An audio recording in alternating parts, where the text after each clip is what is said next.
Bagong kabaguhan, kalampuan o mga proyekto sa syudad sa Panabo, Gipadayon ni City Mayor Jose E. Relampagos sa iyang ikalima na State of the City's address. Puno sa kadasig nga gilatag ni Mayor Joe ang accomplishment report sa syudad sulod sa tuig 2024. Diin ubay-ubay nga mga proyekto na ang nahuman o padayon ang pagbugna og kaayuhan ug kabaguhan alang sa tanang katawhan sa Panabo. Usa-usab sa crowd-uploaded moment ang mga pag-ila nga nadawat sa syudad ubos sa liderato ni Mayor Joe sama sa pagkabuot sa syudad sa Panabo sa Seal of Good Local Governance 2024 Award.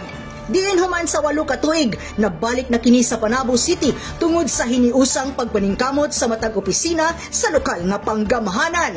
Gawas sa 116 ka component cities sa nasod, anaa sa ika-21 nga pwesto ang syudad sa Most Competitive Component Cities Index.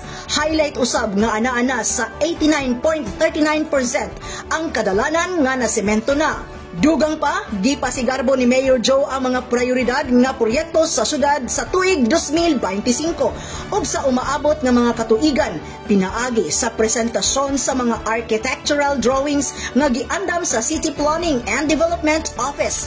Sama sa pagtukod sa Panabo City Sports Complex ug uban pang dagkong proyekto nga makabenepisyo ang kadaghanan. Usa sa pinakadakong pag-ila nga nadawat sa syudad ang pag-reclassify niini ngadto sa first class city sa tuig 2025 gikan sa third class nga posisyon.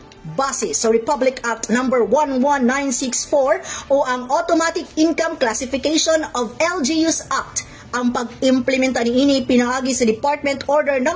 074-2024 sa Department of Finance. Human sa pagsaysay ni Mayor Joe sa 2024 report, naglanog-lanog ang palakpak sa mga misaksi sa kalihukan.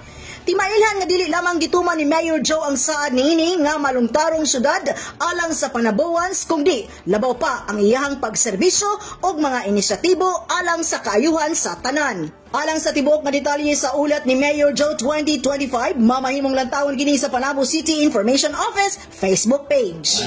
Kauban sa camera si Louie Nagsagan, kini si Dali Angat nga gikan sa City Information Office Broadcast Services alang sa Frontline News Panabo. Ate informed.